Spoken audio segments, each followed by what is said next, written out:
A very good morning to everyone. On behalf of the Commerce Department of Symbiosis College of Arts and Commerce, I, Dr. Sharayu Bhakre, Associate Professor in Commerce, welcome you to the second day of the national webinar on Reshaping India post-COVID-19. Pandemic COVID-19 has stagnated economies and social development across the world. India, being a developing economy, is critically impacted. Nearly all the sectors are facing a downturn, thereby reversing their growth momentum. This national webinar focuses on some key sectors and their perceived progress post-COVID. On the first day of the webinar, that is yesterday, we deliberated on two significant topics, future of tourism and the new world order and India. Two major indicators of human development are education and health. In 2019, India had inched up one spot to rank 129th out of 189 countries in the United Nations Human Development Index, reflecting a promising progress in health and education. However, in the last few months, we have been witnessing colossal changes in the education and healthcare sector that may affect its HDI ranking. Healthcare in India is experiencing innumerable challenges along with new wave of opportunities. The pandemic has paved way for building a more robust healthcare system and effective innovative solutions for the benefit of all. The education sector has been propelled into tech-driven teaching learning. Along with this, introduction of the National Education Policy is a turning point in the knowledge landscape of India. We all are curious to understand and know more about the transformations in these two extremely vital sectors of our economy. Today, we have with us two excellent speakers, Professor Aniruddha Deshpande and Mr. Parag Deshmukh, to share their insights about education and healthcare. Before we start today's sessions, may I request our principal, Dr. Shikesh Soman, to share a few words. Thank you, Dr. Sharayu. Good morning, everybody. I welcome you all for the second day of this national webinar organized by our Commerce Department. And I congratulate my colleagues who have taken initiative and organized this program. I'm really very happy today to welcome you for two main reasons. Number one, the topic of national education policy, which is very close to our heart and which is a very excitable topic. And over and above that, we have got a great speaker today in the form of Dr. Aniruddha Deshpande, who has been my teacher, and we have been associated with each other since my college days for last almost 35-40 years. And I'm really happy that he has accepted our request and he has agreed to deliver a talk on national education policy for this webinar. I welcome you, sir, for this webinar. And I welcome all the participants and I wish all the success to the webinar, and over to Dr. Sharayu for further deliberations. Thank you. Thank you, sir, for constantly supporting and motivating our endeavors. The first session for today is on the National Education Policy, which has recently been launched and is a landmark decision in transforming the education paradigm of India. As a speaker for this session, we are privileged to have with us Principal Aniruddha Deshpande, sir, who plays a pivotal role in the education think tank of India. There can be no one better than sir to share his views on the national education policy. We welcome you, sir. As a student of Deshpande, sir, it is an honor for me to introduce him to all of you. Professor Aniruddha Balchandra Deshpande, a renowned academician, joined Brihan Maharashtra College of Commerce in the year 1973 and retired after 37 years of meritorious service in 2010. A popular teacher and an orator par excellence that he is, he was a recipient of the Best Teacher Award by Rotary International. He has also been a resource person for teachers training in universities in Maharashtra in economics and management. During his long career, he has authored several books on management, organization of commerce, banking and finance, and marketing management. He received the Best Principal Award by the Savitribai Phule Pune University in the very first year of its inception, and many other awards from different organizations. BMCC also received the Best College Award in his tenure. Principal A.B. Deshpande continued to produce scholarly output while being saddled with administrative responsibilities. He attended several seminars and conferences and published papers. Of the special mention are the 5th Ministerial Conference of the World Trade Organization held at Cancun in the year 2003, and international conferences organized by the World Trade Center, Mumbai. He has served as a member of several prestigious organizations. In addition to being the member of Executive Committee of National Assessment and Accreditation Council, besides his academic pursuits, he has also been socially active and has been dedicating all his personal time to social cause, delivering lectures on socially relevant subjects throughout the state. Presently, Sir is the president of SEDA, Center for Educational Development Administration, an NGO working towards enhancement of quality in education administration. He is also the Central Council member of Rashtriya Swayamsevak Sangha and also Samparka Pramukh of RSS. Deshpande sir is a guide and mentor to all in the education fraternity. And above all, sir is a role model to whom we all look up to. I request sir to share his expert analysis on the national education policy. And I also request all the participants to post questions in the Q&A section, which will be taken up at the end of this session. Deshpande sir, please begin. Thank you. Thank you, Sharayu, for such a nice introduction. Honorable Principal, Dr. Rishikesh Soman, teacher colleagues of an esteemed organization, Symbiosis, my dear friends. First of all, I would like to extend my thanks to Dr. Soman for inviting me to be a speaker on such a relevant topic of new education policy. I have some impressions about the policy and I have some expectations as well. I think these expectations may be common of you and me. I'm not going to deal with the technical matters that have come in the policy, but the approach part I would like to deal with more. This policy was launched by the Cabinet of Central Ministers on 29th July. As I know, it has a background of almost 3 years deliberations on different aspects of education.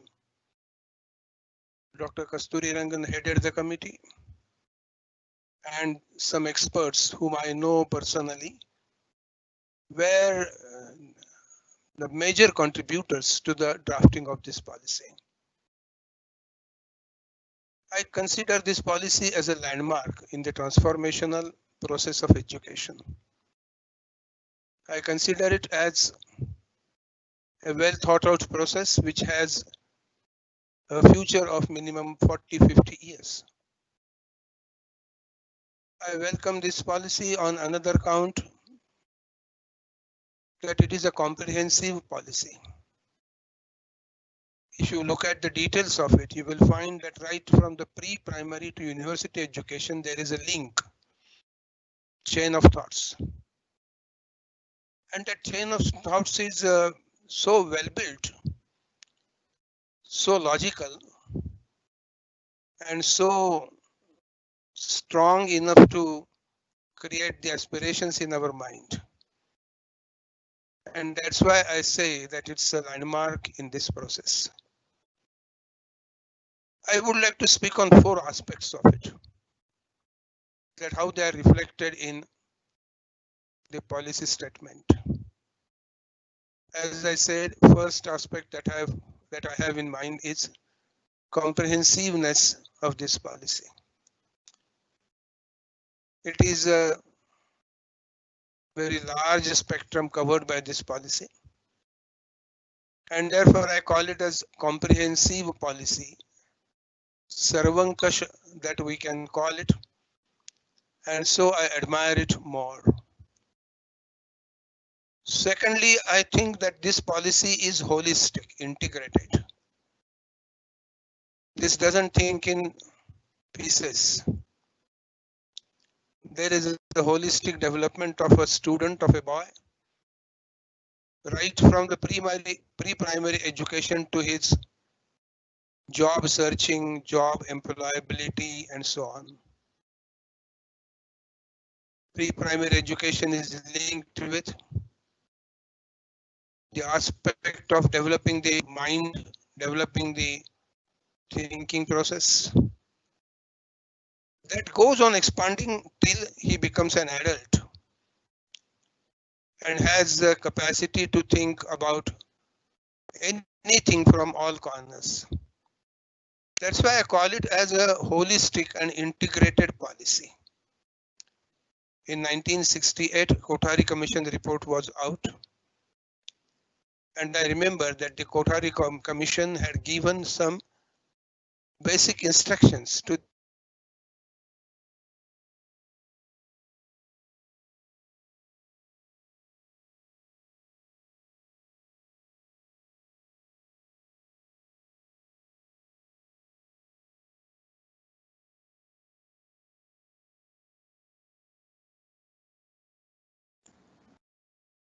Technical glitch, I believe. the implementation. Am I audible to all of you? Yes, sir, you are. Yeah. So I was talking about the integrated characteristic of this policy. I was trying to quote the report of Kothari Commission. There are three things that I remember, and that speaks of the main content of the policy of 1968. A very famous statement was made by J.P. Naik that now, because of the Kothari Commission policy, the destiny of the nation is going to be shaped in the classes. That was the expectation from teachers and from students and from parents and everybody belonging to educational fraternity. Destiny of the nation. I think that a part of the developing process of the destiny of the nation has come in this policy also.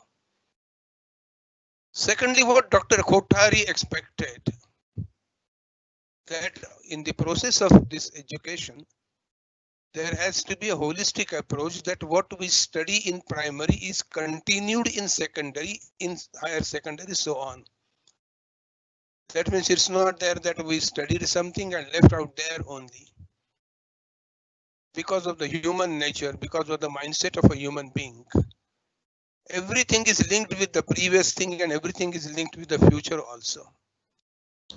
And therefore it is necessary to think from the Ekatma point of view, holistic of it. Third, which I consider most important, that this policy is inclusive, socially mainly. You will find that this policy is serious about making 100% gross enrollment ratio at the pre-primary level within a span of 10 years, just 10 years. That means it is inclusive right from the pre-primary education. Basically, it may come in the next part of the policy, but basically, this committee had suggested to the central government that there should be inclusion of education from the age 3 in the RTE, Right to Education Act. That was such an ambitious thing. That was Dr. Kasturirangan trying to implement. I think it will come in the next phase of it. There are several examples that we can quote from the policy, like 2 crore children are out of school. This policy thinks of how we can bring those 2 crores who belong mostly to the poor families, socially backward families, and how can we bring them in the mainstream of education and inculcate the spirit of everything that is of the talent developing. There should not be any bar because he belongs to a particular caste or he belongs to a village and he comes from a rural area, etc., etc. That should not be there. And therefore I call it that it is inclusive, giving justice to it. The basic motto of this policy is transforming India into a vibrant knowledge society with the sense of equitability. Every word of this statement is so important that it is speaking about the future of it. And therefore on the fourth count, I say that this policy is futuristic. This is naturally seeing what is required not only today, tomorrow, day after tomorrow. It is futuristic. The timeline that this policy has given is about 22 years. And they're planning about 22 years. I think that if a child takes birth and goes to the pre-primary at the age of 3, this policy is going to be 100% applicable to that child. And therefore it is futuristic, not only what happens today, what should happen. No, it's a futuristic. It has not spent even a single minute in criticizing the previous policy. Why did it not happen? He has not spent time on it, wasted time on it. So these are my 4 aspects. It is comprehensive, it is integrated, it is inclusive, and it is futuristic. I would like to touch upon some schemes and some projects of it. First of all, let us deal with the school education to some extent, because I would like to speak more on higher education since we belong to it more. But the school education, as Dr. Rushikesh Soman was telling me, that it is creating a foundation. It is laying down the foundation of a personality, of a career, of all his talent. And so the first part of the schooling education is that there is a hope for the policy that in next 10 years, the gross enrollment ratio of the school education will be 100%. Right now, it is not 100%, especially for girls. It is really we have to worry about. And that is a basic thing that everyone who takes birth here in our motherland gets education as a fundamental right. Constitutionally, it is a fundamental right. Constitutionally, it has to inculcate some constitutional values. And so these are 2 things, that 100% GR at the school level, and those who are out of school, those 2 crore children to be brought in the mainstream. And therefore it is found in this policy that 5 basic principles the policy has put as the motto. Number 1, access. Let everybody has accessibility to education. Nobody is deprived of on any condition. Number 2 is equity. Every kind of equity, caste, creed, religion, women, gender, anything. That is equity. Third is affordability. Private institutions in the education field has created a challenge, and therefore most of the people, they think about the affordability of the education. Of course, unless there is a quality, these 3 sectors will be lame, and therefore the 4th is quality improvement, and 5th, which is last but very important, is responsibility. A teacher is responsible, management is responsible, university is responsible, because every educational institution is a social institution. Nobody can say that we are not social, we are just educational and academic. Nothing academic remains out of social ambit. And so these 5 are, as they have said, it is a fundamental part of it. The school education starts with foundational education. And so the structural change, which is being discussed most whenever I listen to anybody on education policy, or I happen to deliver something on this, that there is a change in the pattern. We are now shifting from 10 plus 2 plus 3 to 5 plus 3 plus 3 plus 4. A fundamental change is that in this 5, the first 3 years are foundational years. There they will see the nature, there they will see the figures. There they will discover, their exploratory capacity will be challenged. Some logical thinking starts there, some imitation starts there. Such a nice part of the childhood. And that childhood is to be taken care of. And therefore, there is early childhood care education as a separate wing. And this early childhood care education is going to teach our small children who have just started speaking, who have just started walking, and they are so lovable and they are so close to the hearts of mothers, particularly, that they have taken the cognizance of it this first year, and then starts it first and second standard grade, Pahili Dusri. This Pahili Dusri, first and second starts there. That is a 5 years foundational thing. Did the government stop there only? We find that this foundational studies, literacy and numeracy, this new education policy says that it is to be institutionalized.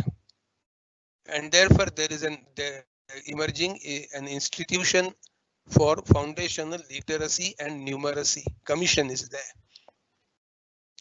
This foundational literacy and is there to support this first 5 part of it.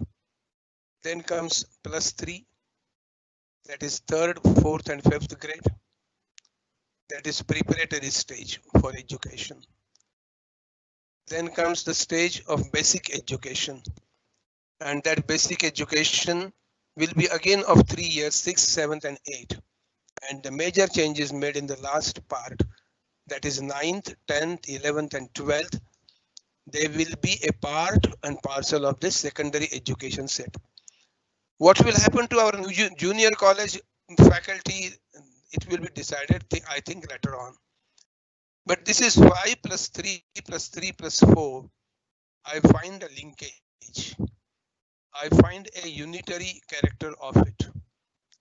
The second comes from first, third comes from second, fourth comes from third. And there is a link in it. And so this must be said in the school education as a new step introduced by this policy. I am going to deal with only 2 parts which are related to school education because there are so many things to speak on. The second is that there are some schools which are very advanced, like schools in Pune, Mumbai. And there are some schools which are deprived of even minimum basic necessities.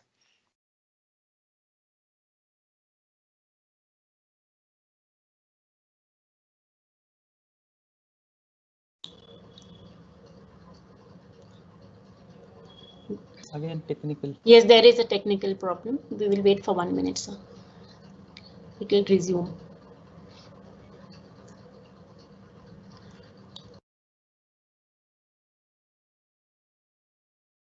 And therefore visualized that this inequality can be removed by constituting the school complexes. Some weak schools and some strong schools will come together, share their ideas, share their resources. In village schools, you will not find that there is a drawing teacher. You will not find that there is a music teacher. But in our schools, we find that every part of it has teacher. So let those schools come to our schools and let there be a complex of some 15-20 schools. Such a nice idea. Sahana vavatu sahano bhunaktu. Cooperation among all. What I have more, I'll give to you. What you have, you give it to me. And therefore, the school complex is an idea which is a very brilliant part of this process. I'm nobody to compliment them, but it's a brilliant idea that the sorrows of the years together can be removed from this. Inequality from years together can be shaken from this. And therefore it's a need of it. And the last and the third part, there are so many points I am tempted to touch upon, but time will not allow me because discussion is more important. And that is after a long time and waiting for that introduction of primary education in Matrubhasha, mother tongue. This should not be a debatable point, in fact. Because the brain development, ideas sharing, ideas creating, attraction towards something novel, logical capacity, everything the scientists say, the psychologists say that this comes in this age only. And if it is so, it is necessary that which language he speaks in the home, which language he speaks in ecosystem, the language which he speaks in the family matters, that gives push to his thinking capacity. And so at least standard 5th, it should be Matrubhasha or local language for as a medium. English, he will study as a language, definitely. This suggesting 5 years, first up to 5th standard, is not removing English. English is there. Everybody will learn English. Our people from the rural areas, our people from the backward area, they will learn English. But the primary education up to 5th should be in mother tongue.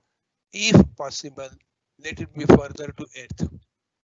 That is a big contribution that this policy has suggested. There are so many things about the school education, like special provision for gifted students, gender inclusion fund for girls education, teacher education for 50 hours in an year. So many things are there. I'll just mention it. I come to the higher education part, and that is a part where we are now working. Our higher education starts from first year of any degree. Today we have more than 1,000 universities, 45,000 colleges, 15 lakh teachers, and about 4 crore students. Such a vast spread of college and university education is a matter of pride for us. But there is also a problem of gross enrollment ratio. Compared to the students who are eligible to come to college, we find that only 26.3% are coming to college. This policy, again from the social outlook, aspires to take this to 50% in the next 10 years. 100% is not possible, not required also. Personally, I think that it should not be really more than 50%, but till 50% it is necessary to take some special efforts. And therefore it is a very essential thing that the gross enrollment rate up to degree and up to the 50% of student population, because employment relies on it. Our youth must get some employability skills with them. And therefore, as and when a question of employability comes, we find that there are employment opportunities, but employable people are not there. Dr. APJ Abdul Kalam had always said that we don't have dearth of employment opportunities, we have a dearth of employable people. Unless our education is multidisciplinary and multi-purpose, this cannot be there. And so the fragmented nature of our colleges. There are 800 colleges where the strength of the students is less than 100. There are big colleges like Symbiosis, like BMCC, like Ferguson, where thousands of students are learning. So it is not necessary to curtail that, or it is not necessary to have. It is necessary to see that the GER improves and the opportunities reach there. So to prevent this fragmentation part, again, there is a big structural change that the policy is suggesting us, or already now settled, that is research, teaching, and degree granting colleges. 3 layers are there. Research must improve. We are not in the competition, no, anywhere. When I was seeing about the National Research Foundation, we are coming to that. They have quoted one figure that America has the proposals for their patents to the tune of 6,57,000. As against that, India has the proposals to the tune of 45,000, just 45,000. There is a problem with facilities, there is a problem with talent, there is a problem with amenities, infrastructure. Okay, that is there, but that will also be taken care of. And so this research leads the social applicability. Always we find that necessity is the mother of invention. So our necessities are huge, but invention is inadequate. And therefore the research has to be promoted. So research universities will be created. Some universities will be intensively research universities. How to decide it? By mapping the colleges, by mapping the education institutions where the research work is good. Those colleges will be promoted and will be encouraged to be a part of the research university. Teaching is not less important. That creates the best for personality. And therefore the second level or second grade will be teaching, where research is there but teaching is emphasized. That is also but through mapping we can do. And the third thing is there about which discussion is in a more louder voice, and that is degree granting colleges. There are two buzzwords of this policy so far as higher education is concerned. One is multidisciplinary and the second one is autonomy. In the third scale, the policy says that our colleges should get good grade, A plus grade by NAC. They will be asked to be autonomous, financially, administratively, academically, from the viewpoint of examinations, and give them autonomy, and gradually they will improve their capacity and they will become degree granting universities. We have so many universities. We can take the example of our own university, SPPU. We find that it is necessary to have more research, more concentration on teaching, and so many colleges who have got good grades should be experimented as the degree granting colleges. Gradually the affiliation system will go away.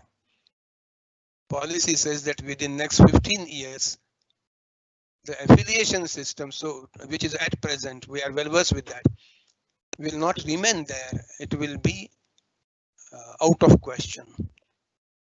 And so there will be three layers. This is a big structural change in higher education. Dealing with multidisciplinary, this policy says that there will be 3-year degree and one more fourth year will be multidisciplinary research, multidisciplinary right from the beginning. Now we have our colleges with one discipline only. We have our colleges which are concentrating on one particular, that is okay, they should continue. But the requirement of the ecosystem, the requirement of the employment sector, that there should be multi, and they have a capacity. A very routine question and traditional question is asked that why not a commerce graduate while learning commerce should take a music as optional subject? Why there should not be large options for him to choose to shape his personality? There will be a major, but in minor part. So this is multidisciplinary, liberal kind of education, giving all the scope to widen his range, widen his springs, and that is there in the policy, that these multiple machinery, multiple courses will be there, and therefore there will be multiple exit also. If one student can't continue after 1 year for his problems, particularly girl student, they will be given a certificate. After some years, if they have a desire to continue, will come On the basis of the certificate of 1 year, they can continue the second year, they can again go. There will be a diploma after completing second year, come for third year.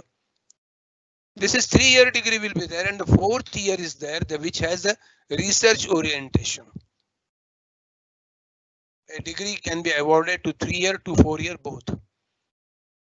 And a post-graduation course can be taken up by the 3rd year part and by the 4th year, which he will complete it in 1 year. And so this is going to be a structural change in it. Now our MPhil will no longer be there. I'll take only 2 parts and I'll keep it for discussion.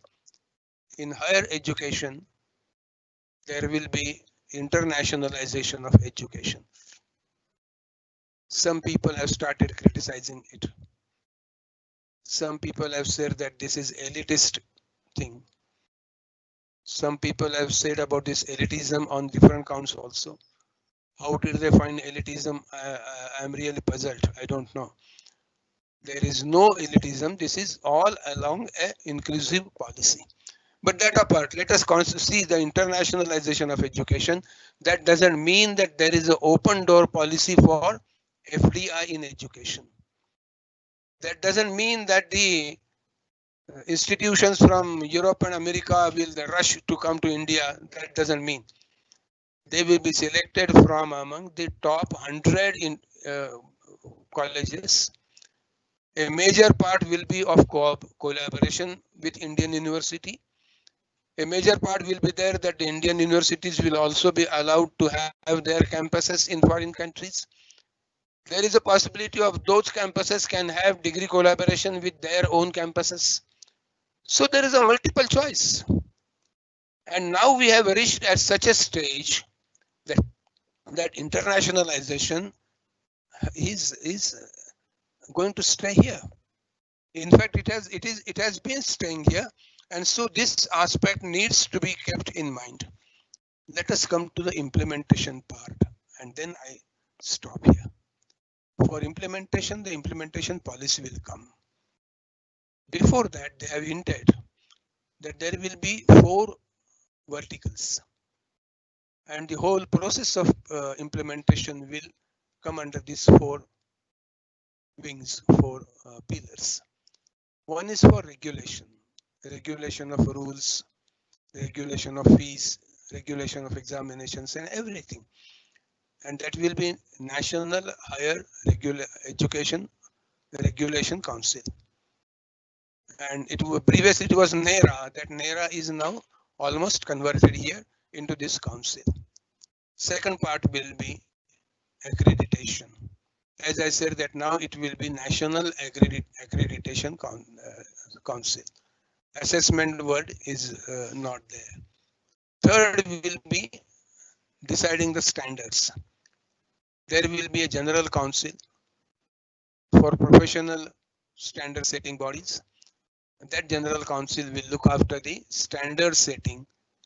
National Testing Agency is there. Testing part will also be decided there. And the 4th is funding. For the funding, the National Grants Commission will be there, which will be almost replacing UGC. Almost, a line is not so dark, and therefore I say that is a thin line, but it will be there. And so the part of the higher education is again really changing the face of higher education, content of higher education, purpose of higher education, energizing higher education.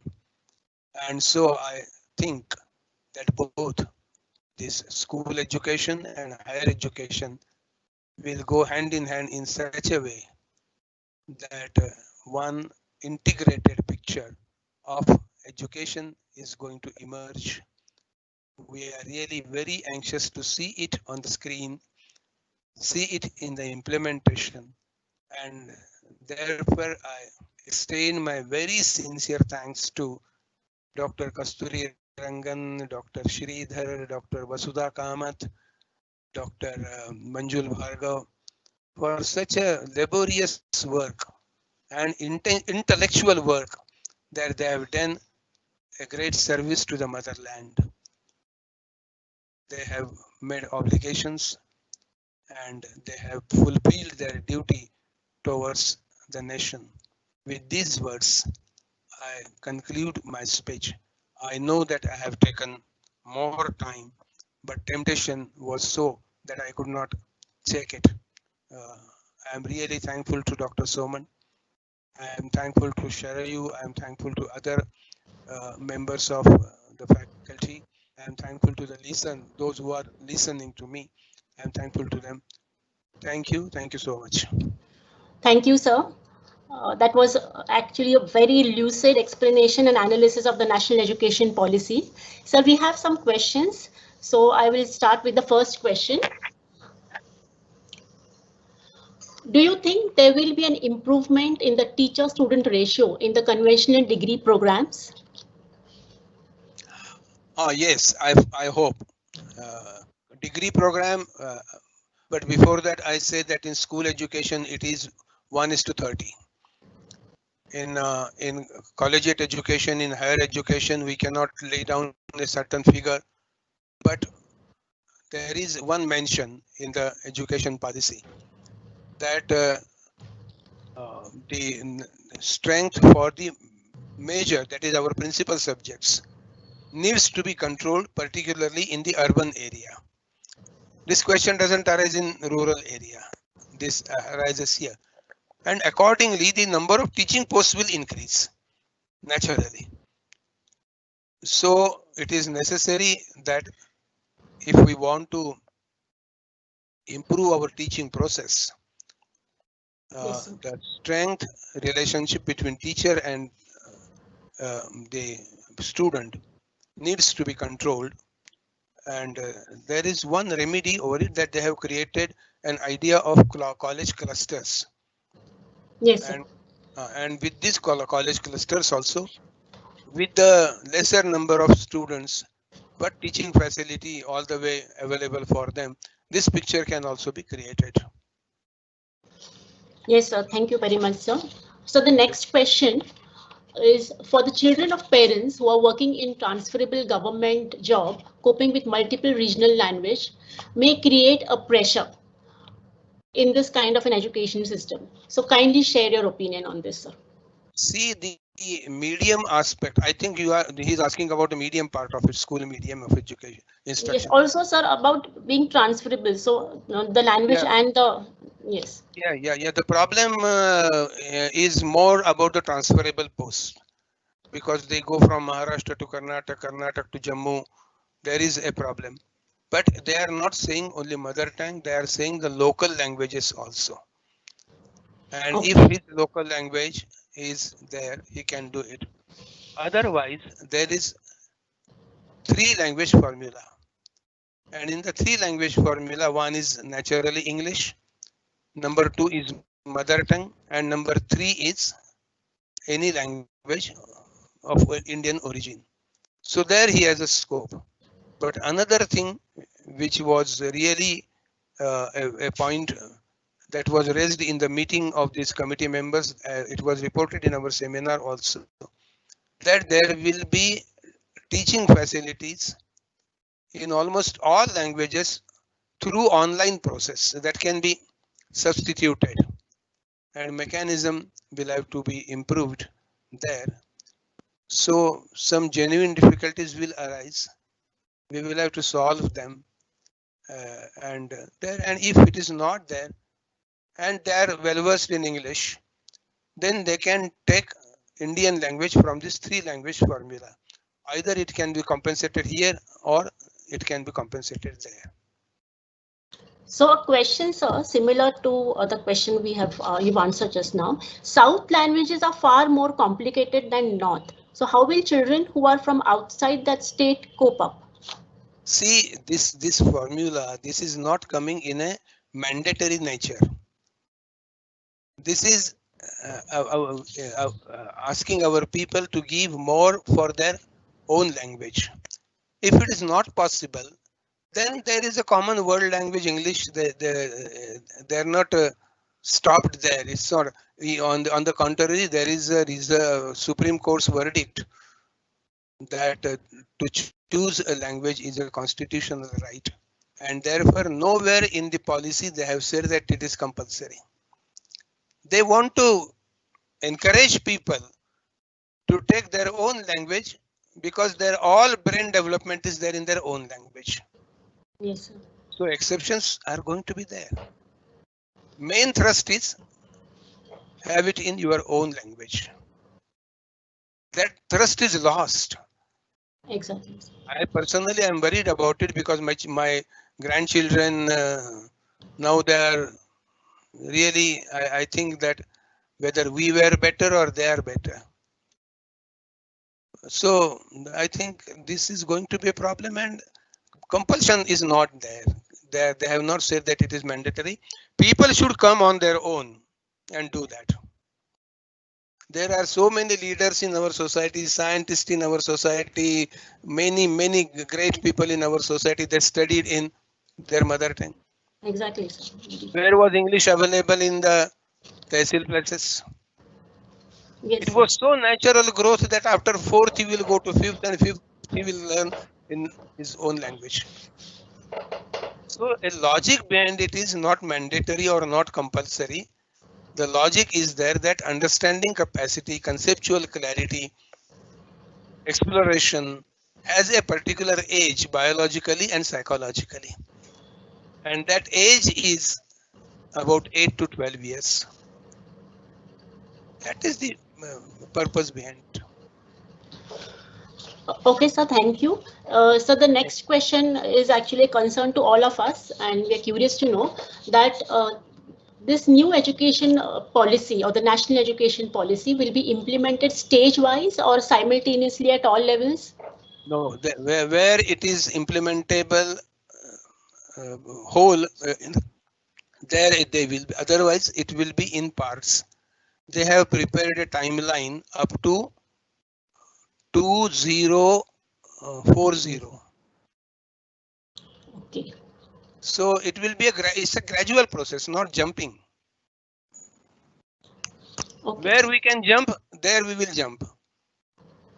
Otherwise, Okay. it will be a gradual process. It's a process of it. Okay, sir. So the next question is it necessary to reapply for the graded autonomy even for those colleges which are already autonomous with A+ grade of NAC? Sure, if they desire to be autonomous, my point of view, I am nobody to advise them. My point of view is that they should approach as early as possible to become autonomous. They will be degree granting colleges soon. Soon means within a span of 3-4 years. So, sir, would you like to? Yes. So, sir, would you like to ask? Yeah, no, I am saying those who are already autonomous. Yeah. Oh, should they reapply for the graded autonomy? No, you just drop a letter to UGC and say that we presume that it is going to be continued. Okay. And whenever that practice comes of granting autonomy to other colleges and becoming a part of your degree granting institution, you will be the first to do that because you have a seniority in it. Right. Okay, so we'll have to just communicate to the UGC and just communicate that with reference to the national education policy. Right. We are making this appeal to you. Right. Okay. Good. Thank you, sir. So we are all excited to function in this national education policy paradigm. So there's a question related to that. When will this new categorization of degree awarding college and teaching universities and research universities come into reality? See, this is a gradual process. There will not be a day that from tomorrow these universities will be researched. I used the word mapping. Mapping will be done, and those colleges and those universities which have a good research background, first of all, they will become research university. So it's a gradual that this year 2 colleges have become, next year 5 colleges have become, next year 10 colleges. It's going. And those who don't want to be, because the degrees, they have the main chunk of students is degrees, they will remain in the third category. And that is also not less important. It is serving our society. For example, I am not in favor of it, not at all, but girls' education.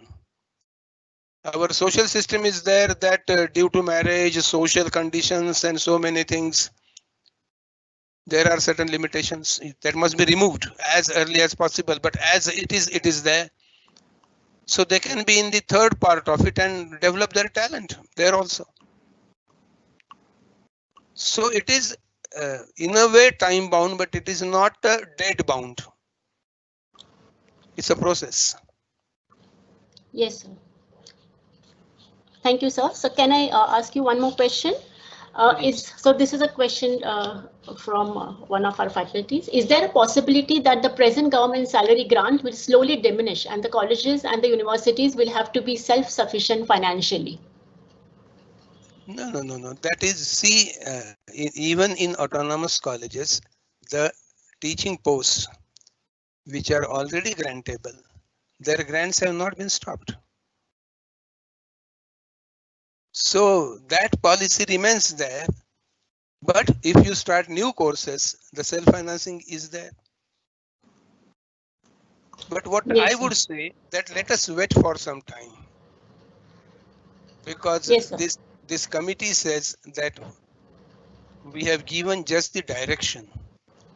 Filling the gaps is to be made by the government machinery. And therefore they have said that there should be 6% allocation of GDP for education, which has been a dream. When I was working in a college and I was involved in a student movement, we used to demand for 6%. See, it's a period of almost 45-50 years. We have been demanding 6%. So this is not a criticism over the government thing, but I think lack of allocation of resources is also a problem. Great. Yes, sir. Thank you, sir. One last question. How much operational freedom the higher education institutes will be actually getting in the national education policy?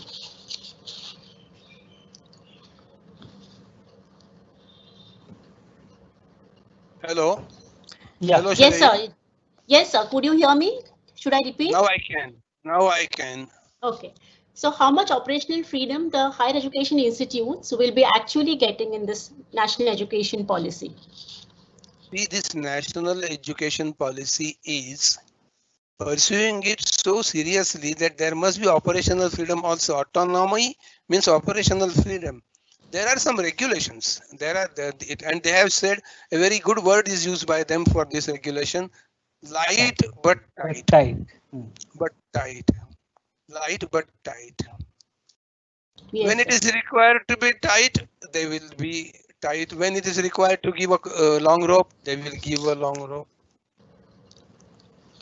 Yes, The sir. principle is there, direction is there. Now the implementation, that is the government part.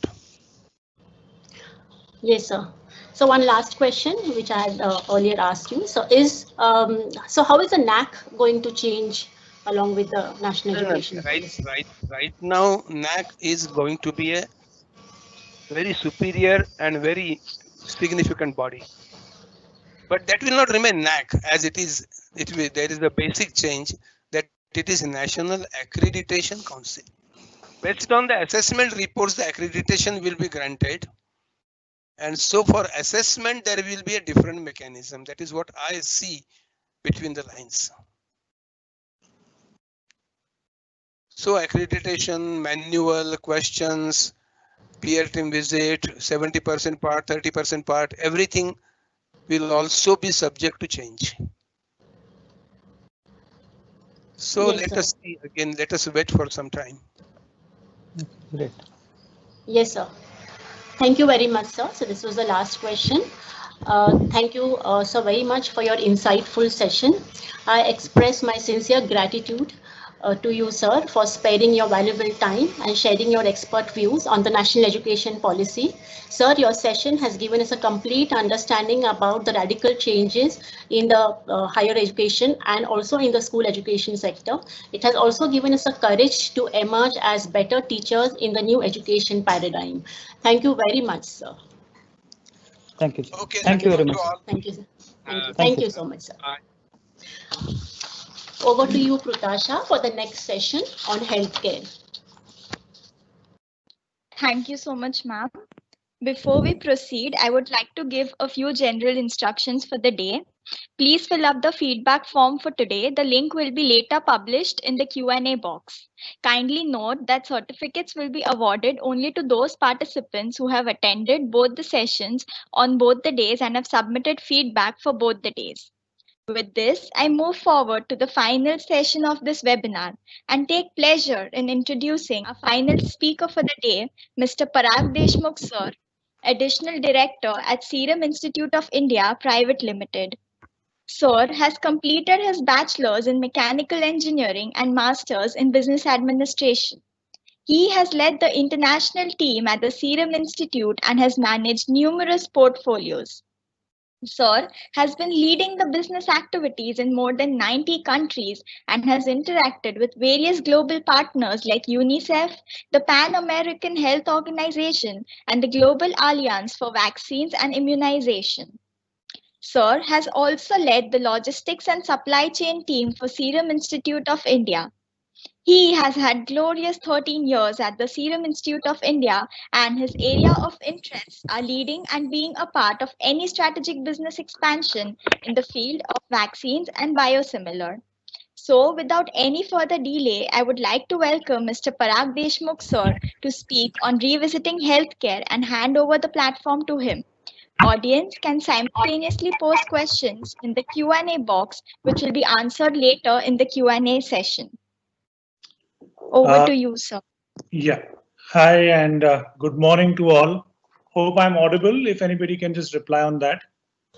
Yes, sir. Yes, sir. You are. Yes, sir. Yes, sir. Yes. You You are. are. Sir. I'll be Yes. just sharing a presentation, and so whilst I speak, I can just run through a presentation. It will be easier for all of us to discuss over this. Just give me a second for that.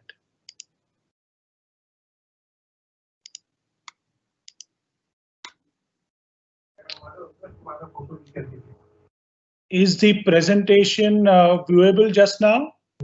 Yes. Yes, sir. It is. We can see Yes, it. sir. Great.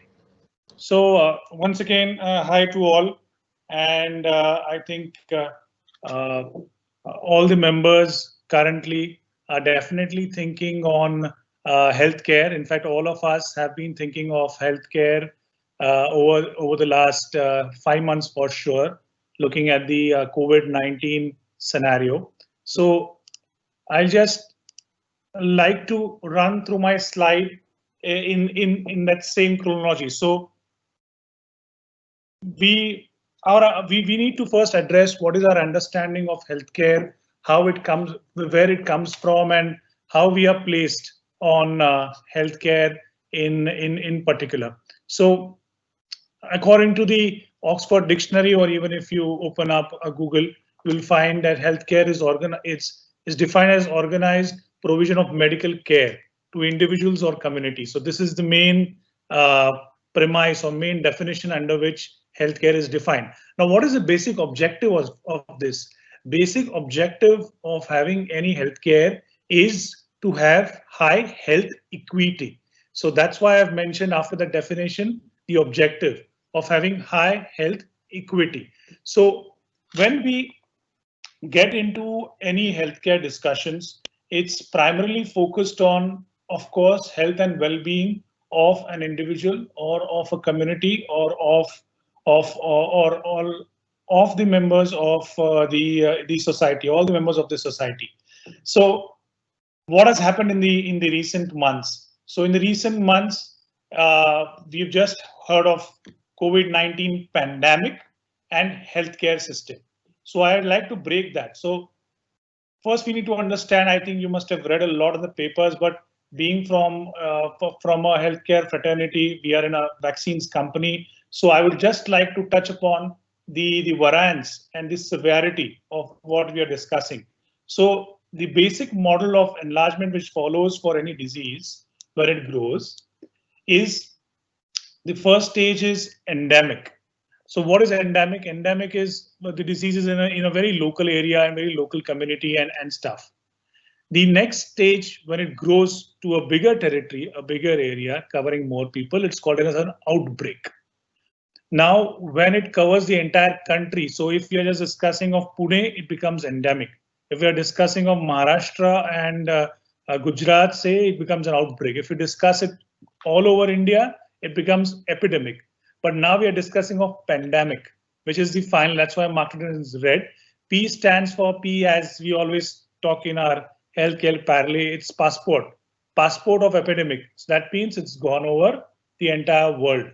So that's why this is turned out to be the most difficult of the scenarios, where pandemic has become the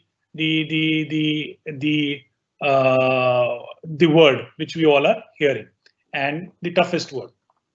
Now, what has this done over from January or February till today? It is now converted positive as the most negative word, which you must be having circulated even on your WhatsApp group. Yes, positive now is a very negative word in today's arena. We need to change this. Positive needs to remain positive and negative needs to remain negative. So the disease is negative, and talking about the infection is what we have to now get into, and treating it and recovering the economy, the healthcare system, the healthcare industry is what we need to look at. What really came about during the pandemic was not only in India, but globally, all over the world, is the inadequacy in functioning of a healthcare system has has shown the way to implement changes in system and cope up with these kind of huge pandemics is one thing which has come out of the current scenario. And this was one of the main and primary reasons why lockdowns were enforced. One reason was to stop the spread of the disease, and one of the key reasons was to structure your healthcare system. Now, I have used this term healthcare system for at least 10 times whilst I spoke on the first slide.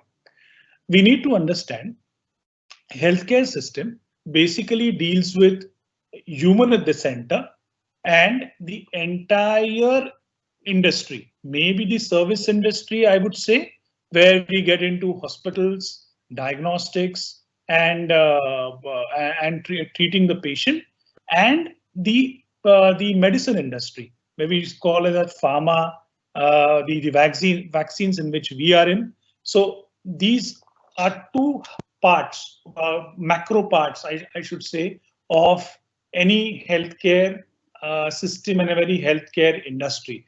And basically, it's an interaction between the humans and both these worlds of treating, curating, treating, preventing a human being from getting sick or keeping him mentally and physically fit.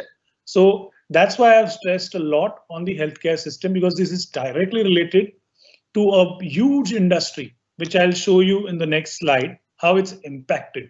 So I'll not go into the negative part much, because I don't believe in discussing more of a negative part, but we need to understand how industries work and how it's getting impacted.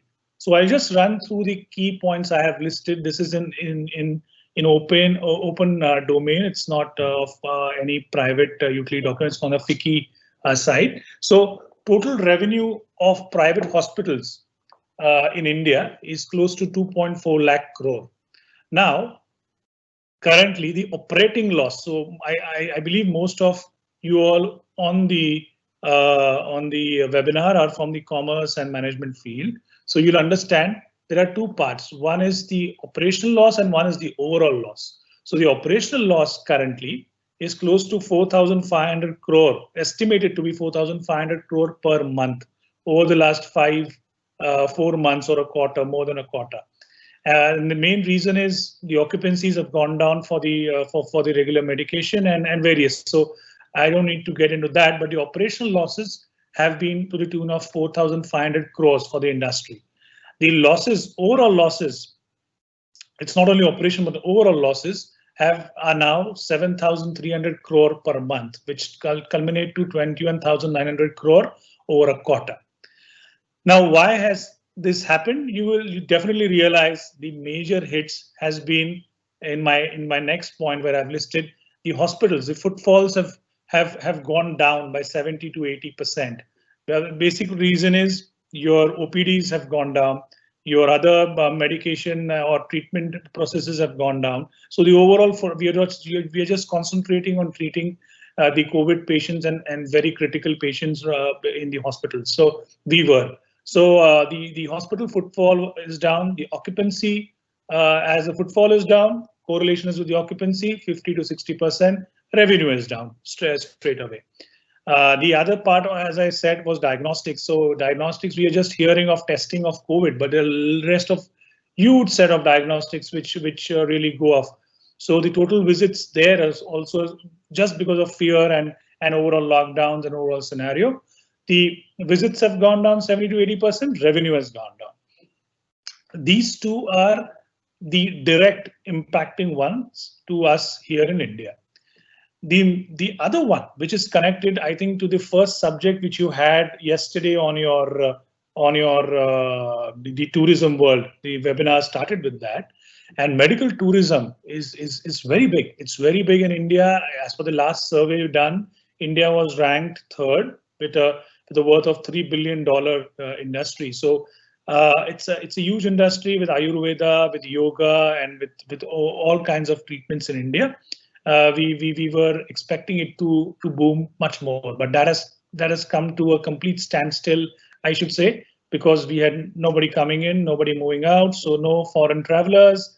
Overall movement of people was blocked. So see how a healthcare world gets impacted. Healthcare systems get impacted, the industry gets impacted, is because of all these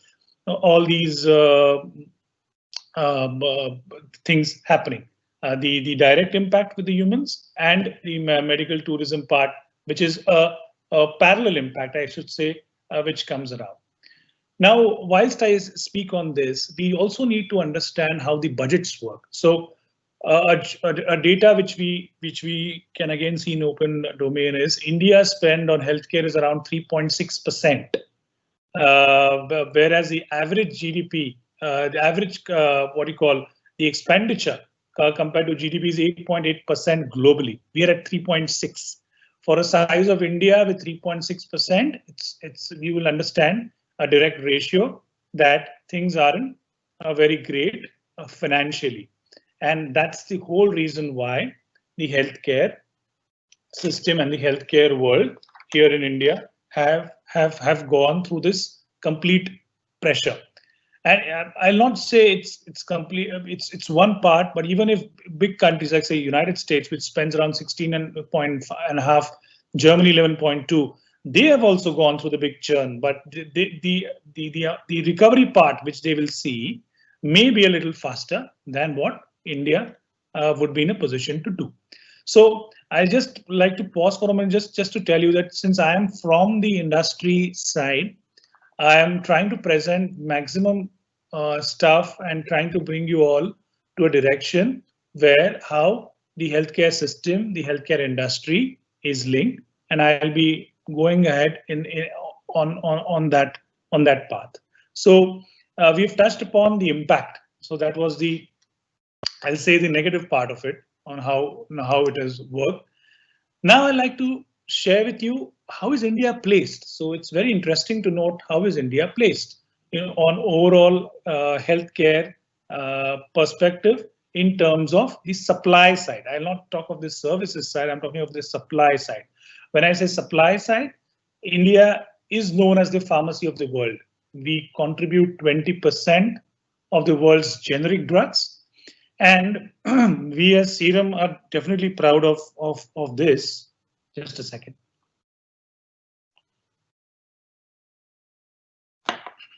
We as Serum are definitely proud of this, but India contributes to close to 60 to 65, I would say now, percentage of total vaccines supplied worldwide.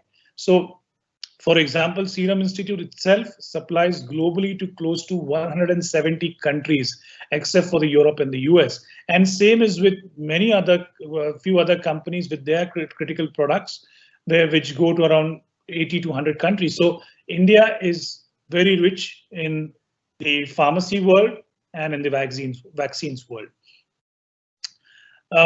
Indian bulk drug industry has grown 8 to 9%, and this has been in spite of the COVID-19 impact. And if you've gone through the earlier notifications and the support even which the government gave us, the pharma world, the vaccine world was not hampered much because they were allowed to produce. They were given motivation so that the drugs don't stop, since the world is going to be dependent on us.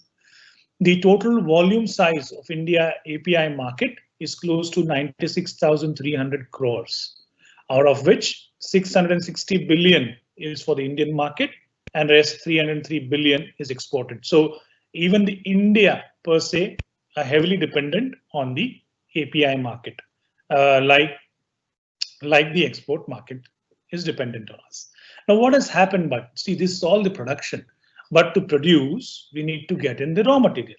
What we saw is in the initial phases, you must have read in a lot of newspapers and various articles, the raw material which came in to India was basically from China. In fact, we were 80% dependent on the raw materials from China. So this gave us, the government, a big, I think, eye opener, I should say. They were aware of this data. Every government has been aware of this data. They are the ones who publish this data. So it's not that they're unaware of any kind of data, but the eyes opened once we had a pandemic, which is the most severe. There is an industry to survive. There are people to survive. The healthcare system needs to survive. Once we look at the macro level, the healthcare system, one of the important components is to produce, and to produce is the raw material. So then what did the government do? Government has taken decisions to review our lost capacity, to establish mega parks for APIs and bulk drugs, and single window clearance moves, which were very well welcomed by the entire pharma industry and the vaccine industry. Now, I've just created a small, what do you call, a diagram, I should say, where I just want to push on the macro trends, how they would work for the healthcare industry. What all? So it's not only the healthcare industry which will move on, it's also the allied industries which could come along with it. So what are these micro trends? The macro trends basically are going to be dependent on these six pillars, or not pillars, but main components, I should say.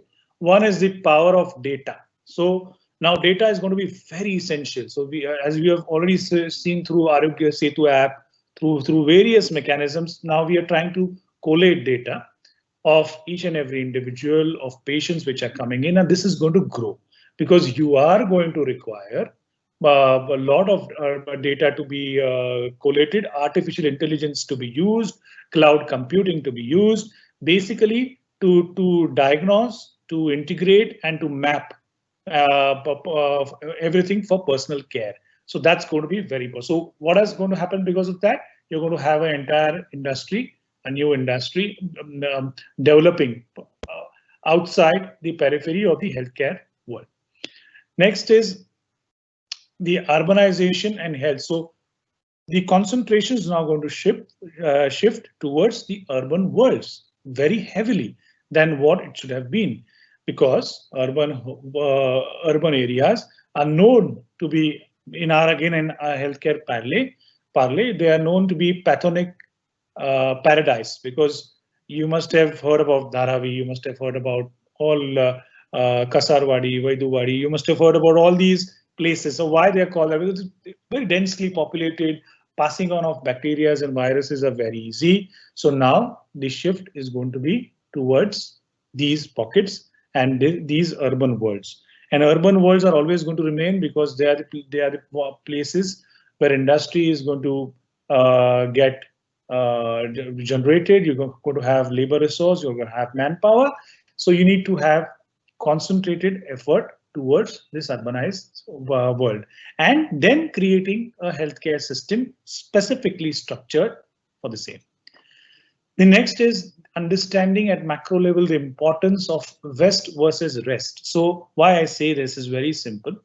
The West, as you've seen, is the countries like United States, like Europe, like Canada. The amount of percentage of spend they do on a healthcare is pretty high, and they have their industry supporting them locally very heavily, including that of China, I should say, though it's not West. They have their own core vaccine pharma industry, which first cater to their internal people. We need to create similar, we have systems which are coming on, but now it's going to be that India is going to take a forefront position, first to protect its own people, and then is going to be a big tool for all the growing industry to take it forward for the entire globe, like including the pharma world, what we are doing.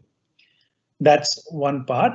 Next is going to be prevention and wellness. So see how we are touching upon. We've touched upon from the software, the artificial intelligence. We are talking of health centers in urbanized world. We are talking of the West versus rest, which is the supply-based industry, which you need to create for yourself. Now it's prevention and wellness. So wellness is a complete another sector which is going to grow pretty well, because now people have understood the major impact, the major reason of having COVID-19 was immunity. Why we were not immune? There are two reasons. One is your body needs to build up immunity. You take a medication and you have to have a consistent philosophy of keeping your body fit. So that industry who is going to concentrate on your wellness, on your prevention, is going to be, again, going to be a factor for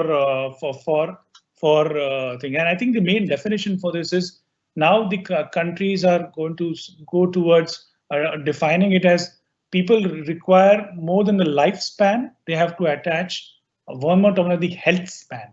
The health span, that's why I use in the first slide the definition health equity. Equity is very important. You all are in finance, you know how important the word equity is, your stakeholding. So the health equity, the health span is going to be more critical alongside of the lifespan. That's one. Next is again increasing patient centricity.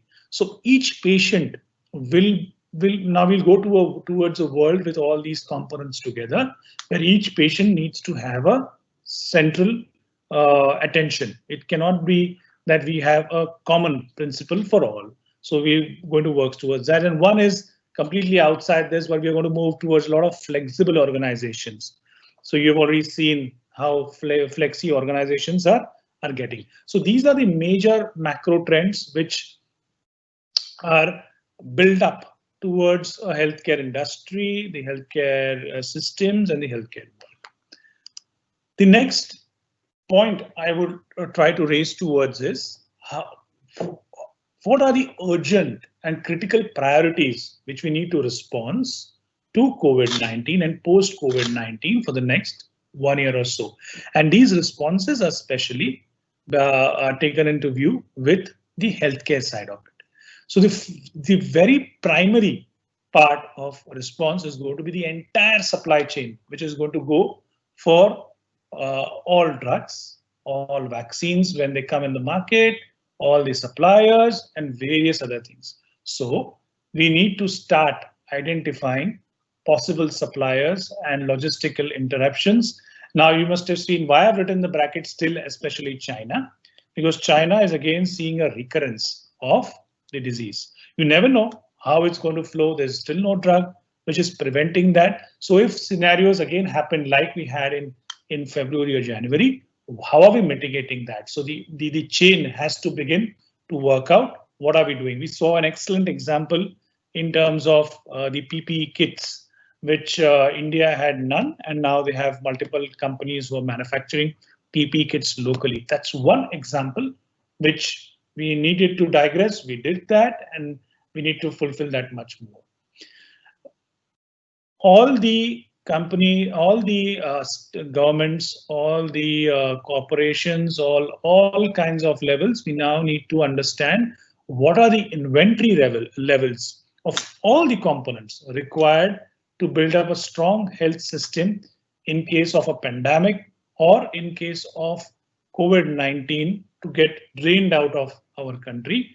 We need to start working on adjusting the inventory levels for the same. We need to start pressure testing. I like this word very much, pressure testing of supply chains. See, always these kind of situation really tests how our supply chain, how fast we can move from one place to other, a drug, medical help, or doctors, nurses, whatever you may call. So this when I say supply chain, it's the overall supply. It's not related to a product. It's related to everything, the services, product, and everything.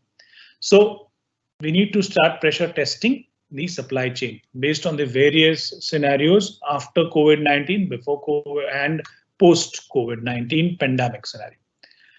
Next is ramping up production. Like we as company, Serum Institute has been given a job of ramping up production of vaccines. Pharma world has been given the target of ramping up medication. Hospitals have been told to set up more beds. So we need to start ramping up all our supply resources, and that all requires investment. So its economic cycle flows from there. Implementing an allocation process of affected products, actively managing and distribution of constrained products. So basically, we need to see which of products are short, need to be covered up, need to be given to at the correct place. The next key point is going to be sustaining R&D, and especially in response to COVID-19, because right now we're in the COVID-19 phase. So research and development should never stop. We need to give sufficient depth and sufficient support to the research and development. Maybe a pharma drug, maybe diagnostic kits, maybe testing kits, and various other things. We need to have those run. We need to get into clinical trial mode, and we need support. See how again I come back to the healthcare system. We have human at the center. We've got the entire health industry, both devices around, but we require again interrelation. If the humans are not ready to get clinically assessed, how will we come forward? Of course, all on ethical ways. How are we going to really come out of this? So that's the major premise. And pharma companies themselves are right now concerned of how the trials are going to happen, how is the expense going to be, and after the COVID-19 outbreak. So these are key and urgent and critical priorities in response to COVID-19. Now, this is again part of an open domain document, but I wanted to bring this out very clearly. This I think covers the targets which have been set and which covers the entire healthcare and management system. So there are three kinds of targets which have been planned for. One is there are several short-term targets. So basically establishing adequate decontamination systems, critical care ICUs, isolation wards, laminar flow systems, adequate PPE, which I spoke of in the earlier slide. So these are all short-term things which we need to get covered up very fast. Because looking at the pandemic cases not dropping down, these require attention and are getting attention accordingly. So this is for 20 till 2022. Then the medium term comes away. We need to establish an early warning system. So now we need to see people. There's a huge, I should say, brain in India which can work on this. We need to start getting access to the early warning system of before things go in from a endemic stage to a pandemic stage. How do we have the mechanism to detect fast? So this early warning is very important. And then, of course, how are we going to react to the warning is going to be equally important. So what are we going to do for that? We need to have community-based networks and sharing. So there will be at various community levels they'll be sharing. And we need to develop a clearly defined intricacies of emergency response plans with roles and information which flows where the flow of information is very clear. So these all things do take time. You require a detection system, you require a community-based system, you require healthcare and laboratory facilities to address this. This is going to take its time. That's why it's been set up in the medium term. The long-term perspective, we are going to start investing right now and building it up to the next 10 years. Is we need to start partnerships. It's very key. It's very key. Partnerships come about at all levels. We need to have stockpiling. We need to have partnerships. We need to have mobile telehealth services and mobile hospitals. So these all things need to get working very fast. Campaigns need to be planned. And one of the examples I can quote, basically, since we are from the pharma world, a very good example of this has been the meningitis vaccine supply by Serum Institute to the African world. So there was a whole set of African countries who had a huge mortality rate of kids for meningitis. Then the big agencies came together, the Gavi, the UNICEF, and everybody. They put a long-term strategy. They decided to get in some finances, make a vaccine company, develop a vaccine, and supplying it at a very affordable price at a high with high volumes. And with this, over a period of 3 years, now the meningitis A cases are close to zero in a complete continent. So this is one of the examples which world has quoted, and even we like to put, we were part of it, and we were part of this build-up. And this is how long-term strategies work. We started with a strategy in 2005. We got a vaccine in 2010, and now today by 2020, we have a complete African continent which has come out of a disease. So that's why all these plans are required. And this, again, we all are part of the healthcare system, the healthcare world, and stuff. So that's one. The next is, now this is very generic. This is very generic. What are the changes expected now to happen in India? So we are going to surely realize the importance of vaccination. And why I put this as the first point is, globally, adult vaccination is not taken seriously at all. So now people they will always think prevention is better than cure. Vaccine is one side. You may have various other things which you can do. You can get into yoga, you can get into meditation, you can get into Ayurveda, where there are a lot of medications available, but all are going to be on the preventive side, right from the kids' age to the adult age. So this is going to create a big paradigm shift in the psycho and thinking of the population at large. The overall supply chain for pharma is going to get, and health services is going to get a big push. But this is going to change, which I have already described in the previous slides. There's going to be a huge increased use of technology, telemedicines, and training of primary health workers. So this is going to be very key whilst we move around for training people and getting into the act. This all is linked to also the hygiene. Now, we had the Prime Minister discussing of hygiene of Swachh Bharat since 2014. The effects of that were seen with the decrease in the number of rotavirus cases over on India, because that was directly linked to hygiene. We need to have and concentrate on similar lines, and to move. We need to move from Swachh Bharat to Swasth Bharat, and Swasth Bharat it's directly correlated to how clean we stay. So now I think everybody has gone down to washing hands, to keeping their areas clean. So there's again one more industry which is on the back end, which is growing. You've got disinfectants all over the places. You've got the soaps. You've got all these FMCG companies, disinfecting companies, which are going to push up. It's good for the economy. It's good for your hygiene. So I think as a partner, we as people should be contributing the overall environment. Basically, the need has been seen of strengthening the government infrastructure where people can go and seek affordable medication. So public-private partnerships could play a major role. If you have seen today's newspaper itself, you must have read the little demotivating part is, or you may call motivating for the private players, but 70% of the people, more than 75% of the people today in Maharashtra trust in private hospitals for any treatment. Only 20-22% trust in the government. And why is that? Because the focus wasn't there. The support, the financial support is required, and we require to maintain those. So it's no harm even if private comes there and gives you, but then we need to look at the affordability part. So that's why, as some countries have followed this model, the public-private partnerships do work many a times, and that gives industry a flip. The people get the benefit, and the government at large also gets the benefit. One more important topic, a slide I've purposely put on is a complete change again in the healthcare scenario is going to be, we are going to move towards telemedicine.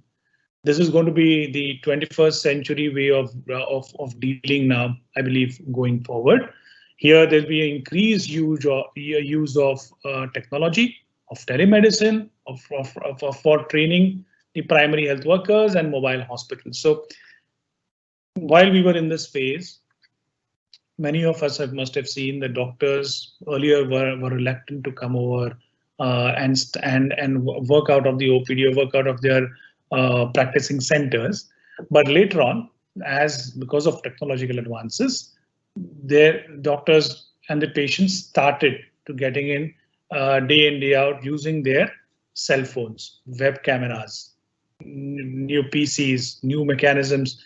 Now it's an habitual way. So it's again, this all is part of the industry. You may call it's not part of healthcare, but it's definitely indirectly supporting the healthcare system.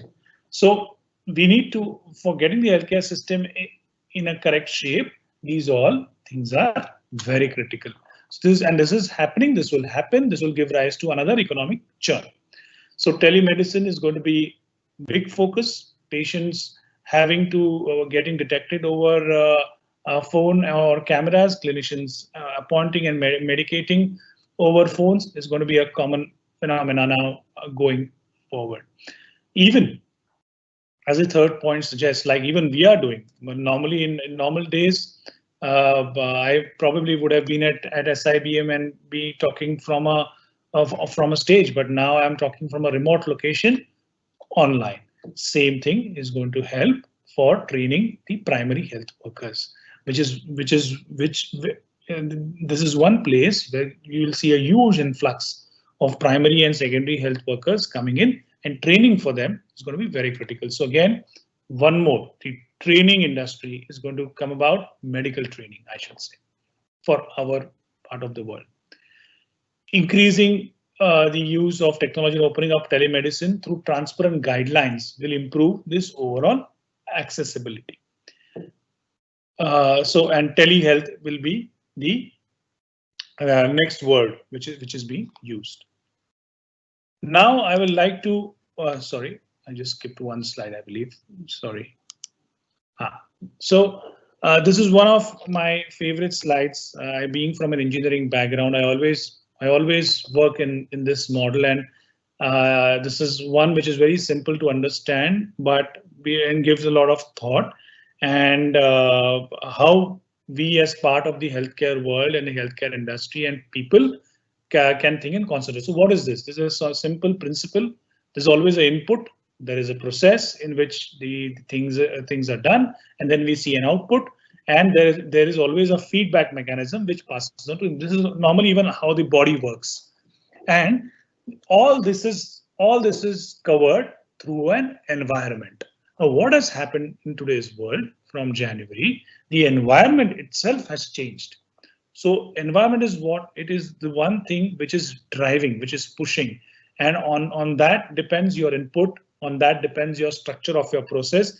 Output is just a result. So I don't much stress on the output. Basically, the environment is one which puts pressure on two key points. One is the input side, one is the process side. So we've seen this. We've seen how the environmental change, current environmental change of COVID-19, it has put a complete pressure on everything, on all inputs, on what we eat, on what we buy, on how we treat people, everything.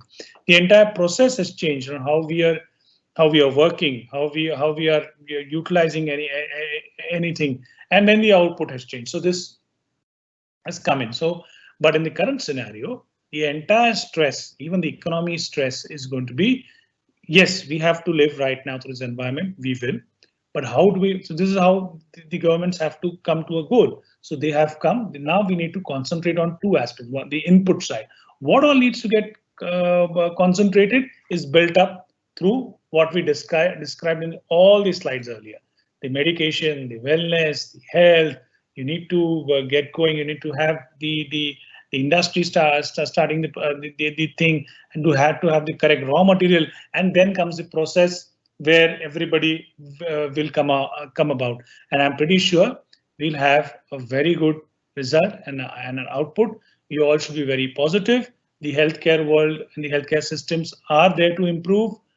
We as people and we as industry, all of us as people, if we shake hands, we'll have an excellent healthcare support system to come up. I'll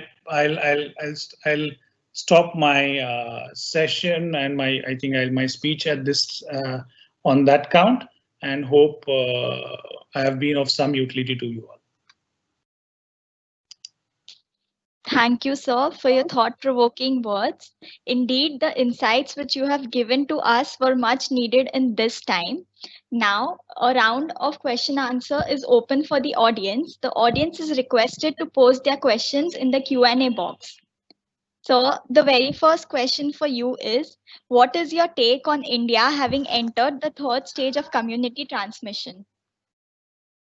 No, so we have been saying as part of industry always, this is now there to be here. So COVID-19, we all should realize, and we must have realized now that it's not going to be here. But we have to maintain the prevention.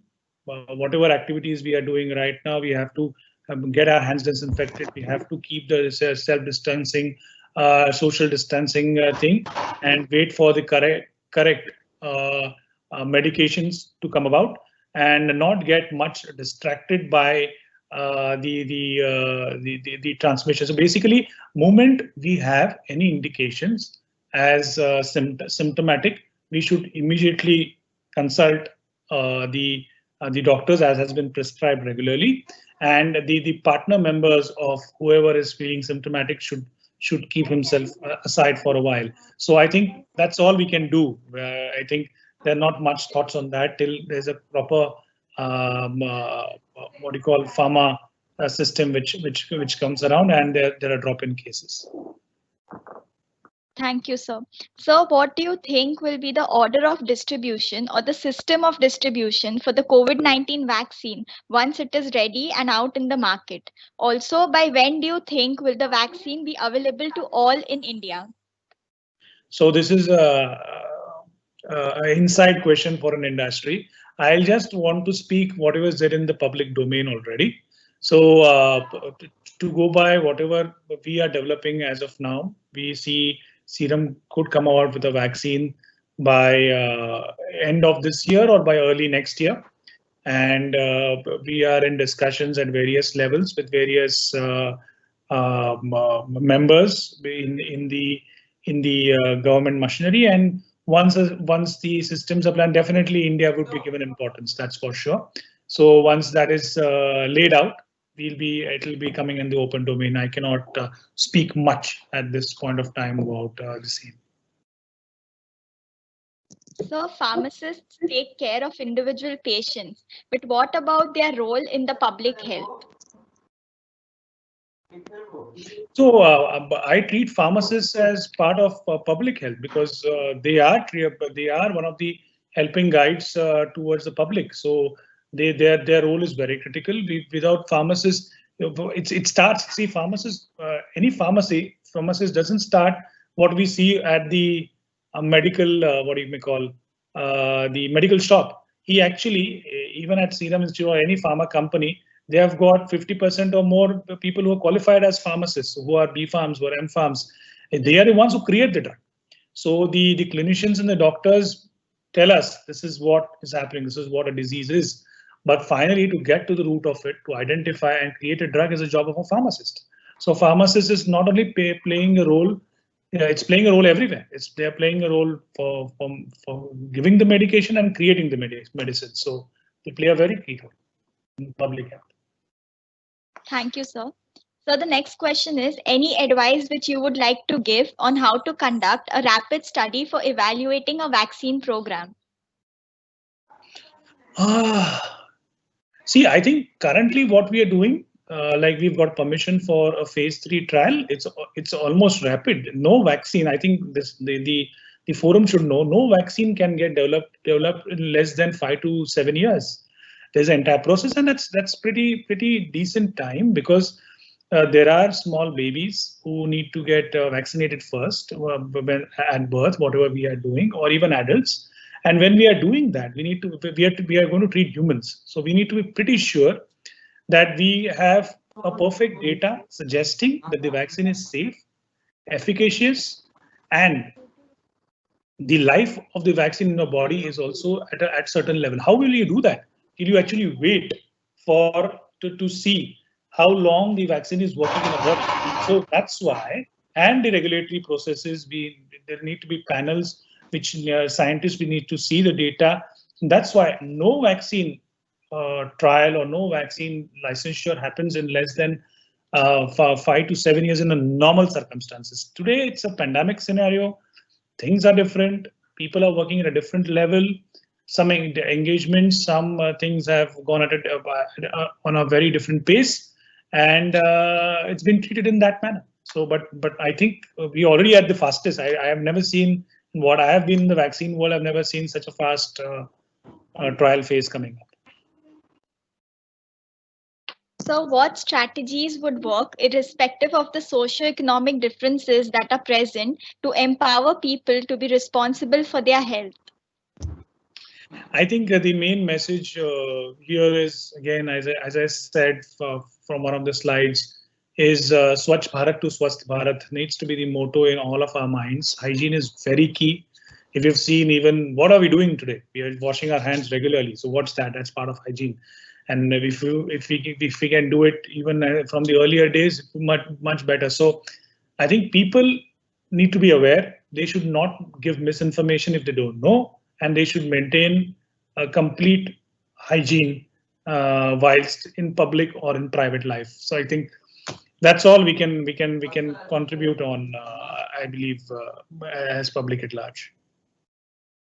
So any new reforms and changes which will be seen in the near future in pharmacy and hospital industry? I have talked of a few. I believe the main change of reform is push towards a lot of bulk drug industry, which is going to come up. A big push towards pharma and vaccine industry, which will get more benefits, and basically the cold chain part. I think that's going to get a more reformic change of increasing the cold chain network throughout India, which is key for pharmacy and for any medication. You require drugs to be stored in a proper manner. So storage and logistics and supply chain. We've seen in the European world, they follow a complete different level of sophistication of delivering the drug to the last mile. We are not at that level in India. We have gone for barcoding, we have gone for systems of those sort, but we need to have more reformic changes towards that, which will come about, I'm pretty sure, which will. So how do you think the mental health industry will develop in the upcoming years, since it is finally getting the much needed recognition now? As you said, it is getting a big recognition now. It's going to be, I think it's going to be part of even the schools and colleges will start holding sessions every 3 months or a month on psychological training and mental health. I think that's going to be very key, because there are a lot of change. changed scenarios we'll have to be working at. Simple stuff, even like I know everybody loves playing cricket, even on a cricket ground.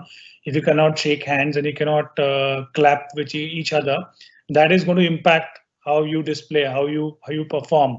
So even these small examples, where you require a mental trainer for a group of people, group of sets. So it's got a huge opportunity for people in that field to understand and address this current overall scenario. So do you think we need to have a lot more recuperating centers in India, as we are definitely facing a lot of shortages on the front? Yes, we need to have. I think the lockdowns were meant for that. We did create many of these cities did create a few, and now going forward, we as part of the 10-year plan, we need to have dedicated places where which would be earmarked in case of pandemics, in case of epidemics. These are the places where you'll be having recuperating centers and health centers, which will be demarcated for that. So no matter what, there'll be a spend on that. This is what I feel, and I think that's what the direction even the government machinery will take. It's worldwide. Worldwide, every country is now going to create a budget which is going to be for pandemic and how going to deal for a health system. What all things need to be done for that. And one of the things even globally people are doing is, like even Serum is planning to do, is going to have a even production facility, a small facility were dedicated for only pandemic kind of scenarios and to manufacture quickly any drug when a pandemic scenario arises. So how is Serum able to reduce the cost of COVID vaccine so low in comparison to others? So that's the beauty of our business. I think we work a lot on economy of scale. I can say only on that. It's a business term which people will understand. So more the volume, lesser the price is what we work on.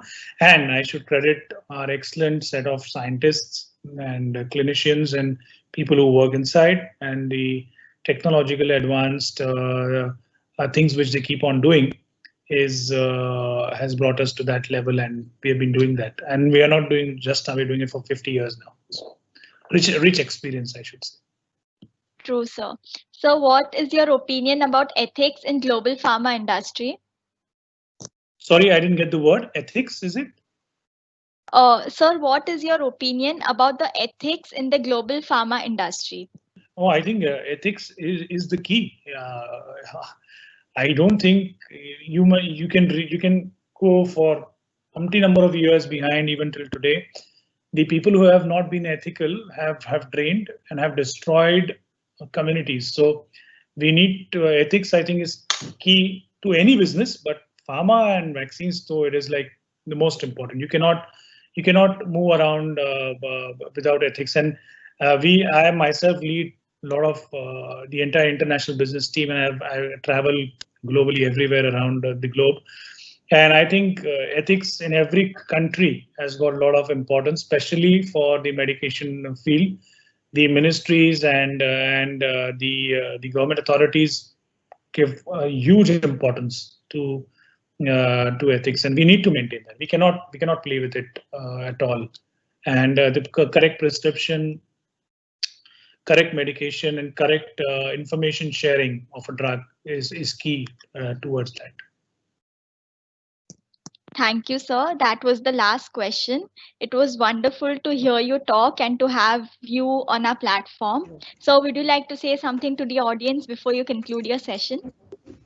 No, surely I would. It was a wonderful session for me as well. It's nice sharing from the industry side on what all we are trying to do and how we need to get the healthcare system per se up. I have been interacting, to be very frank, with various country level ministers day in, day out, every day on calls, and everybody is, I should say, in the same position as India is. They are worried. They're trying to address all kinds of aspects of their healthcare systems, but all are positive, and even we should be positive in dealing this, not to get scared of COVID-19. We have to get over it. That's what I'd like to say. Definitely, sir. Thank you so much once again. Before we conclude, a gentle reminder to fill the feedback form whose link will now be posted in the published section of the Q&A box. Filling the feedback for both the days is necessary to avail the certificate. Now, feeling gratitude and not expressing it is like wrapping a present and not giving it. So, to express gratitude on behalf of the entire college and faculty, I would request Professor Jasmeena Kumar Ma'am, Head, Department of Business Practices and convener of this webinar, to propose the vote of thanks. Very good morning. It is still morning, not yet reached the 12 noon yet. Very happy to have you, sir, Parag, Deshmukh, sir, and all the participants, my faculty, everybody who's present today, all the students. Very, very warm welcome to you. I'm sure, first of all, I would like to say that what came to my mind about 10 minutes back, that I'm very proud to be an Indian. Look at the way we are handling things. I'm extremely proud. So, and I think you all must be too, whether it's the new education policy, whether it's a completely new take on tourism, whether the way our pharmacy industry is handling things and all this. I mean, it really, my heart swells with pride at being an Indian. Having said this, I'm not going to go on and on about the situation and this and that, because I've already said that we are doing a great job and we will continue to be doing a great job. But what I would like to say about this is, in yoga, which is again, India is the birthplace of yoga, meditation, so many Ayurveda, all these healthcare practices, which are going to help not just Indians, but the whole world to fight with this pandemic. So, you know, in yoga, one of the most challenging and one of the most beneficial asanas is supposed to be the Shirshasana, or the headstand. Today, the whole world, I would say, is in a yoga position. We are all in a headstand. We don't know what the hell is happening. Eventually, actually, this headstand, unfortunately, of course, we paid a huge price in terms of people, unfortunately, losing their lives. That part was very sad. But there was nothing we could have done about it except for what we did at that point of time. But because of this, there has been a whole international, a planetary shakeup. Everybody has been keeping in touch with the news and whatnot. So with this whole planetary shakeup, a beautiful dawn is already emerging, and I can see it emerging worldwide. Nowadays, we don't actually talk about just us as Indians. We are talking about us as world citizens. We are all part of this beautiful planet, and it's our combined duty to take care of everything on this planet, including ourselves. So first of all, thank you very much. Yesterday we had Tsering Wange, Dr. Shrikant Paranjpe, A.B. Deshpande today, Sir Dr. A.B. Deshpande and Parag Deshmukh. All of you have already heard what they have said, so I will not again go into it, but it was absolutely wonderful and eye-opener to hear them expressing what is happening out there and giving us a lot of hope, joy and courage.